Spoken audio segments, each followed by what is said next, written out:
जय हिंद साथियों, अंत्योदय एकेडमी में आपका स्वागत है। साथियों, यहाँ पर हम डेली मेंस प्रैक्टिस सीरीज 2019 के टेस्ट क्रमांक 21 जो कि टेक्नोलॉजी विषय का हुआ था, उसका विस्तृत विश्लेषण देखने जा रहे हैं।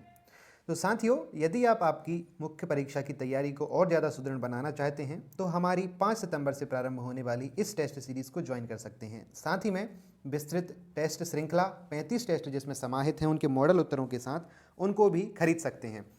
यदि आप हिस्ट्री के 1000 प्रश्नों के 3 मार्कर प्रश्नों का संग्रह यदि लेना चाहते हैं तो उसके लिए भी डिस्क्रिप्शन बॉक्स में दिए गए नंबरों पर संपर्क कर सकते हैं। और यदि आपको यह श्रृंखला पसंद आ रही हो तो इसे भी ज्वाइन कर सकते हैं। तो चलिए स्टार्ट करते हैं 3 मार्कर प्रश्नों से। यदि आप हमारे चैनल पर नए हैं तो कृपया चैनल को सब्सक्राइब करें और बेल आइकन को जरूर दबाएं। चलिए देखते हैं हमारा पहला प्रश्न था बिटकॉइन। बिटकॉइन क्या होता है, 3 मार्कर में हमें डिफाइन करना था। बिटकॉइन क्या है? पहली विकेंद्रीकृत डिजिटल मुद्रा है जिसके निर्माता सातोपी नाकामोतो को कहा जाता है, जो कि जापान के थे। 2009 में इन्होंने बिटकॉइन बनाई थी। बिटकॉइन का जो बेस है वह ब्लॉकचेन तकनीकी पर आधारित है। ब्लॉकचेन तकनीकी क्या होती है? इसमें बहुत सारे सूचनाओं के ब्लॉक्स बनाए जाते हैं जो कि एक दूसरे से इंटरकनेक्टेड रहते हैं। बिटकॉइन के निर्माण की प्रक्रिया बिटकॉइन माइनिंग कहलाती है। हालांकि आरबीआई के द्वारा बिटकॉइन के लेन देन पर आधिकारिक अनुमति अभी नहीं दी गई है। यह आप बिटकॉइन में लिख सकते थे। आगे चलते हैं अगले प्रश्न पर। अगला हमारा प्रश्न था क्वांटम कंप्यूटिंग। क्वांटम कंप्यूटिंग क्या होता है, उसको हमें 3 मार्कर में डिफाइन करना था। तो क्वांटम कंप्यूटिंग की शुरुआत 1980 के दशक में हुई थी, जिसे पॉल बेनियोफ और यूरी मेनिन ने स्टार्ट किया था। क्वांटम कंप्यूटर्स क्वांटम सिद्धांत के विशिष्ट पहलुओं पर कार्य करते हैं, जो कि क्वांटम आधारित सूचनाओं का डेटा का आदान प्रदान करते हैं। क्वांटम कंप्यूटर संसाधन हेतु नए निकाय तथा नई तकनीकों को विकसित करने के उद्देश्य से बनाए जाते हैं। अब इनके उपयोग की यदि हम बात करें तो यह पदार्थ तथा प्रकाश की क्वांटम अवस्था में परिवर्तन से सुपर कंप्यूटर की तरह कार्य करते हैं। साथ ही यह उपग्रह आदि के अनुसंधान में भी महत्वपूर्ण भूमिका निभा सकते हैं। इस तरह आप इन्हें लिख सकते थे क्वांटम कंप्यूटर को। आगे चलते हैं हमारे अगले प्रश्न पर। अगला प्रश्न क्या था? अवतार। अवतार क्या है, इसका हम फुल फॉर्म यहाँ पर देखेंगे। Avatar aerobic vehicle for advance trans atmospheric research, इसका शॉर्ट नेम है अवतार। यह क्या है? बहुउद्देशीय स्वप्रणोदित हाइपर अंतरिक्ष यान की परियोजना है जिसमें कि टर्बोफैन स्क्रैमजेट रॉकेट इंजन का उपयोग किया जाएगा। इसके द्वारा क्या होगा, ये जो रीयूजेबल लॉन्च व्हीकल होंगे इसे अंतरिक्ष में कम से कम 100 बार प्रक्षेपित किया जा सकेगा। इस तरह से आप अवतार को लिख सकते थे। आगे चलते हैं। अगला हमारा हमने प्रश्न दिया था डॉक्टर अब्दुल कलाम की रचनाएं हमें यहाँ पर बताना था। तो यहाँ पर देख लेते हैं कौन कौन सी रचनाएं हैं। तो बहुत सारी रचनाएं आपको मिल जाएंगी। Turning points, guiding souls, wings of fire जो कि इनकी आत्मकथा है, बहुत अच्छी है, यदि आपको समय मिले तो इसे पढ़िएगा। Ignited minds, my journey, mission India, vision 2020। Vision 2020 इनका एक पत्र था जिसमें बताया गया था कि 2020 का भारत किस प्रकार का होगा। इस तरह से आप इसे लिख सकते थे यहाँ पर। आगे चलते हैं हमारे अगले प्रश्न की ओर। और अगला प्रश्न था सुपर कंप्यूटर। इससे पहले हमने क्वांटम कंप्यूटर्स देखा था, थोड़ा सा इनमें अंतर होता है। सुपर कंप्यूटर्स क्या होते हैं? तो सुपर कंप्यूटर ऐसे कंप्यूटर होते हैं जिनकी क्षमता जीबी में होती है तथा इनकी कार्य प्रणाली 10 गीगा फ्लॉप से अधिक होती है। आप समझ सकते हैं 10 गीगा फ्लॉप कितना तेज होता है। प्रथम सुपर कंप्यूटर एलिएक था जो कि 1975 में बनाया गया था। इसके निर्माणकर्ता डेनियल स्टॉलनिक थे। अब भारत के प्रथम सुपर कंप्यूटर की बात करें तो यह परम सीरीज का सुपर कंप्यूटर था जिसका पहला नाम परम ही रखा गया था, जिसे विजय भाटकर ने बनाया था। इस तरह से आप इसे लिख सकते थे। सुपर कंप्यूटर के उपयोगों की यदि हम बात करें तो यह जैव सूचना विज्ञान में, सेस्मिक डाटा के प्रोसेसिंग में, सेस्मिक डाटा अर्थात भूकंपों का जो डाटा होता है उसके आंकड़ों के अध्ययन में, साथ ही परमाणु गुणों के अध्ययन में सुपर कंप्यूटर्स का हम उपयोग कर सकते हैं। इस तरह से आप सुपर कंप्यूटर्स को 3 मार्कर में लिख सकते थे। अब आगे चलते हैं इसी श्रृंखला को आगे बढ़ाते हुए 6 मार्कर प्रश्नों की ओर। 6 मार्कर प्रश्न में हम देखते हैं यहाँ पर 3 6 मार्कर प्रश्नों को देखेंगे। तो पहला हमारा प्रश्न था डीएनए फिंगरप्रिंटिंग क्या होती है, इसके उपयोग तथा सीमाएं हमको बतानी थी। तो देखते हैं किस प्रकार लिखेंगे। डीएनए फिंगरप्रिंटिंग क्या होती है? डीएनए फिंगरप्रिंटिंग एक ऐसी तकनीक है जिससे अनुवांशिक स्तर पर लोगों की पहचान की जाती है। इसकी खोज एलेक जेफरीज ने की थी जो कि ब्रिटेन के एक वैज्ञानिक हैं। और भारत में भी एक वैज्ञानिक हुए हैं लाल जी सिंह, जिन्होंने भारतीय डीएनए फिंगरप्रिंटिंग को नई ऊंचाइयों पर पहुंचाया। साथियों, डीएनए फिंगरप्रिंटिंग में जो डीएनए का स्रोत लिया जाता है वह रक्त, वाल या वीर्य, त्वचा आदि से लिया जा सकता है।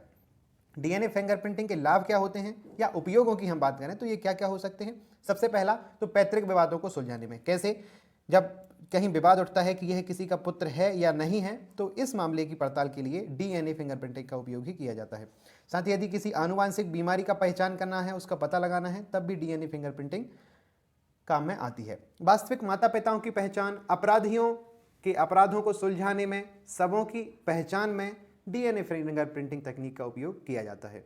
अब इसकी सीमाओं की बात करें तो सीमाएं क्या हैं कि ये जो नमूना लिया जाता है, ये जो डीएनए के लिए जो सोर्स लिया जाता है, जो कोशिकाएं ली जाती हैं, वह आसानी से नष्ट हो जाती हैं, बहुत सूक्ष्म होती हैं, इसलिए थोड़ी सी लापरवाही से वह नष्ट हो जाती हैं, इसलिए जो डीएनए फिंगरप्रिंटिंग है वह कार्यकारी नहीं रह पाती है। जेनेटिक जंग जैसे नमूने संक्रमित हो जाना, यह इसका अन्य सीमा है। अस्पष्ट साक्ष्य की स्थिति में पैटर्न को पढ़ने में कठिनाई होती है। साथ ही में जो जंतुओं का संकरण किया जाता है, संकरण को दर्शाने में भी डीएनए फिंगरप्रिंटिंग थोड़ी सी असमर्थ जान पड़ती है। यह इसकी सीमाओं में आप लिख सकते थे। आगे चलते हैं। अगला प्रश्न हमारा था रक्षा अनुसंधान एवं विकास संगठन को समझाइए, अर्थात डीआरडीओ को हमें बताना था। साथियों, डीआरडीओ क्या है? रक्षा अनुसंधान है, अर्थात रक्षा के क्षेत्र में अनुसंधान एवं रक्षा के उपकरणों का विकास करने वाला एक संगठन है, जिसकी स्थापना 1958 में की गई थी इन विभागों को मिलाकर। इसका मुख्यालय नई दिल्ली में है। इसके ध्येय वाक्य की बात करें तो बलस्य मूलम विज्ञानम इसका ध्येय वाक्य है। नोडल एजेंसी अब रक्षा मंत्रालय के अंतर्गत ही काम करेगा, क्योंकि रक्षा से जुड़ा हुआ विभाग है। और वर्तमान इसके महानिदेशक एस क्रिस्टोफर जी हैं, और अध्यक्ष की बात करें तो जी सतीश रेड्डी जी इसके वर्तमान अध्यक्ष हैं। इसके कार्यों की बात करें तो कार्य क्या क्या करता है? रक्षात्मक उपकरणों का निर्माण करना, साथ ही में कौन कौन से? रडार, पृथ्वी, एडवांस एयर डिफेंस सिस्टम, नाग एंटी टैंक मिसाइल जो कि है। इस प्रकार से ये बहुत सारे रक्षात्मक उपकरण हैं जो बनाए जाते हैं इसके द्वारा।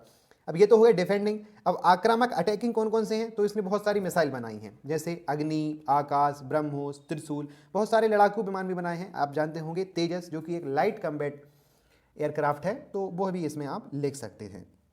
साथ ही यह रक्षा मंत्रालय से जुड़ी हुई संस्थान है, तो तकनीकी सुझाव भी लगातार रूप से यह देता रहता है, और अधोसंरचना के विकास में भी डीआरडीओ महत्वपूर्ण भूमिका निभाता है। इस तरह से आप डीआरडीओ को लिख सकते थे।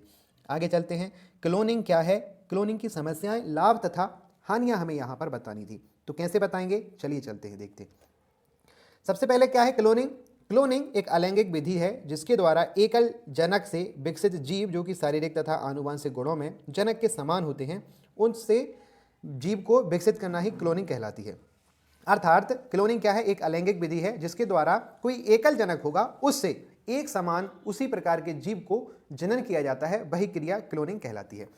क्लोनिंग की अवधारणा जेबीएस होल्डर ने दी थी, और सबसे पहला जो क्लोन बनाया गया था वो डॉली बनाई गई थी, जो कि एक शीप थी। इस तरह से आप क्लोनिंग के निर्माणकर्ता भी लिख सकते हैं इयान बिलमोट, जो कि डॉली को जिसने बनाया था वो थे इयान बिलमोट, रॉसलेन संस्थान स्कॉटलैंड में। इस तरह से आप इसे लिखा जा सकता है। यह तकनीकी कैसे काम करती है? तो आपने सुना होगा कि नाभिक का स्थानांतरण किया जाता है। जब क्लोनिंग की जाती है तो जिसका क्लोन तैयार करना है उसके नाभिक को निकालकर एक रिक्त कोशिका के अंदर डाला जाता है, जिससे कि उस कोशिका जब विकसित की जाएगी, उसको जब उत्प्रेरित किया जाएगा तो उसमें वही गुण विकसित होंगे जो कि नाभिक के द्वारा हमने नाभिक में जो भी गुण जिसका नाभिक लिया है उसमें जो गुण है वही उसमें विकसित होंगे। इस तरह से इसी आधार पर यह तकनीकी काम करती है। इसकी समस्याएं की बात करते हैं। समस्याएं क्या हो सकती हैं? तो सफलता की दर काफ़ी कम है क्लोनिंग में। क्लोन में उम्र बढ़ने की गति सामान्य से अधिक होती है। जो उम्र बढ़ेगी वह ज़्यादा तेज़ी से बढ़ेगी, अर्थात बुढ़ापा जल्दी आ जाएगा।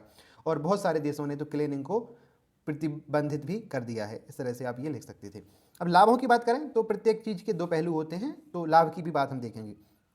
क्लोनिंग क्या कर सकती है? ऊतक संवर्धन कर सकती है तथा उन्नत किस्मों के बीजों का उत्पादन कर सकती है। साथ ही में ऊतक के संवर्धन की प्रक्रिया को पौधों की वृद्धि, निरोधक व रसायन विरोधी क्षमता में भी बांट सकती है। साथ ही राष्ट्रीय महत्व के वृक्षों तथा वनों के विकास में हम क्लोनिंग का लाभ ले सकते हैं। साथ ही कैंसर जैसी बीमारियों के उपचार में भी हम क्लोनिंग का फायदा ले सकते हैं। अब हानियों की यदि हम बात करें तो हानियों में क्या हो सकता है? तो क्लोनिंग सामाजिक संरचना को नष्ट कर सकती है। यह सामाजिक संरचना पर प्रश्न चिन्ह लगा सकती है, क्योंकि क्लोन बनाकर हम मानवीय भावनाओं को लगभग समाप्त करने की कगार पर पहुंच जाएंगे। साथ ही में यह मानव जनसंख्या में जो विविधता है, जो जेनेटिकली चेंजेस आते हैं, उस विविधता को कम कर देगी, क्योंकि क्लोन लगभग आनुवंशिक रूप से एक समान ही होते हैं पैतृक जीव के आधार पर। इस तरह से यह मानव की जो विविधता है उसमें कमी करेगी। चिकित्सीय दुरुपयोग की संभावनाएं बहुत ज़्यादा अधिक हैं, साथ ही व्यक्तिगत पहचान खोने का खतरा क्लोनिंग में बना रहता है। इस तरह से आप इसे लिख सकते थे। अब चलते हैं हमारे 15 मार्कर प्रश्न की ओर। यहाँ पर हम एक 15 मार्कर रोज डिस्कस करते हैं, तो इस तरह हम यहाँ पर भी एक 15 मार्कर देखने जा रहे हैं। साथियों, यदि आपने अभी तक हमारे चैनल को सब्सक्राइब नहीं किया है तो कृपया सब्सक्राइब जरूर कर लें। हमारा 15 मार्क का प्रश्न था, स्टेम सेल क्या है, इसके प्रकार लिखिए, उपयोग बताइए, लाभ बताइए तथा भारत में इसकी क्या स्थिति है, इसे स्पष्ट कीजिए। तो इस तरह हमें इसे लिखना था। तो चलिए देखते हैं एक एक करके। सबसे पहले देखेंगे स्टेम सेल क्या है। तो स्टेम सेल ऐसी कोशिका जिनमें शरीर के किसी भी अंग की कोशिका के रूप में विकसित होने की क्षमता विद्यमान होती है, स्टेम सेल कहलाती है। इनके गुण क्या होते हैं? इनका गुण होता है कि कोशिका विभाजन के द्वारा अपनी संख्या को दीर्घकाल तक यह बढ़ा सकती हैं। इस तरह से यह दीर्घकाल तक बढ़ाती रहती हैं तो ऊतक का निर्माण करती हैं और फिर अंग का निर्माण उसी रूप से हो जाता है। मानव शरीर में प्रत्यारोपित होकर विभिन्न रोगों के उपचार में भी यह सहायक हैं स्टेम सेल्स। अब स्टेम सेल कितने प्रकार की होती हैं? तो मुख्यतः ये 2 प्रकार की होती हैं। एक कौन सी? भ्रूणीय स्टेम सेल। ये क्या है? भ्रूण के विकास के जो विकास होता है उसका जो प्रारंभिक चरण रहता है उसे भ्रूणीय स्टेम सेल बोलती है। साथ ही में वयस्क स्टेम सेल, यह वयस्क कोशिका अंगों में उत्पन्न होती है। इस तरह से आप यहाँ पर इसके 2 प्रकार लिख सकते थे। और भी हम प्रकार इसके देखेंगे, जैसे उपयोग के आधार पर इसके प्रकार होते हैं। 3 प्रकार होते हैं, मुख्यतः 3 पढ़े जाते हैं: टोटीपोटेंट, प्लूरीपोटेंट और मल्टीपोटेंट। टोटीपोटेंट क्या होता है? प्लासेंटा सहित शरीर के सभी अंगों का संवर्धन संभव होता है इस प्रकार की कोशिकाओं से। अब प्लूरीपोटेंट से क्या होता है? प्लेसेंटा में छोड़कर अन्य सभी कोशिकाओं का, प्लासेंटा को छोड़कर जो भी अन्य कोशिकांग होते हैं उनका संवर्धन हो जाता है। मल्टीपोटेंट क्या होता है? कुछ सीमित कोशिकाओं का ही इनके द्वारा संवर्धन किया जा सकता है मल्टीपोटेंट के द्वारा। इस तरह से आप इसे लिख सकते थे। टोटी टोटल से बना है तो सभी हो जाएंगे, प्लूरी बहुत सारे हो जाएंगे लेकिन प्लासेंटा छूट जाएगा, मल्टीपोटेंट कुछ सीमित ही होंगे जिनका निर्माण किया जा सकेगा। इस तरह से आप इन्हें याद रख सकते हैं। आगे चलते हैं उपयोगों पर। उपयोग क्या है? अल्जाइमर, पार्किंसन, मधुमेह जैसे रोगों का इलाज सरल होगा। साथ ही में विकसित ऊतकों के माध्यम से आंखों की कॉर्निया का प्रत्यारोपण भी संभव हो सकेगा। साथ ही में HIV संक्रमण से नष्ट कोशिकाओं को पुनः बनाया जा सकेगा। साथ ही अस्थि मज्जा की स्टेम सेल से रक्त कोशिकाएं बना सकेंगी जो कि रक्त की कमी को पूरा कर सकती हैं। साथ ही नई हड्डियों का विकास करने संबंधी जो व्याधि होती हैं उनके उपचार को भी सरल बनाया जा सकेगा। यह यहाँ पर स्टेम सेल के उपयोग में आप लिख सकते थे। आगे चलते हैं। अगला हमारा प्रश्न का पार्ट था कि भारत में स्टेम सेल की क्या स्थिति है, उसे हमें यहाँ पर बताना था। तो यहाँ पर हम बताते हैं कि भारत में स्तंभ कोशिकाओं के अनुसंधान में कौन कौन से केंद्र लगे हुए हैं और अभी तक क्या प्रोग्रेस हुई है। तो भारत में पहला स्टेम सेल बैंक चेन्नई में खोला गया था 2004 में, और अन्य केंद्र भी इसी के साथ खोले गए थे जो कि AIIMS अर्थात एम्स दिल्ली में खोला गया है, और इसी में अवलिकन ब्लड स्टेम सेल बैंक भी स्थापित किया गया है। इसके अन्य केंद्र भी हैं चेन्नई, हैदराबाद, बेंगलुरु, अहमदाबाद जैसी जगहों पर। अहमदाबाद में भी एक जीनोम मानचित्रण तैयार किया गया है जिसमें क्या होता है, एक जीन के स्थान पर और जीनों के बीच की दूरी को पहचान करने के लिए उपयोग किए जाने वाले तकनीकों का वर्णन किया जाता है। यह यहाँ पर भी होता है। इस तरह से आप इसे लिख सकते थे। इस तरह हमारा यह वीडियो समाप्त होता है। आपको यह वीडियो कैसा लगा हमें कमेंट में लिखकर जरूर बताएं। Like a Hellcat.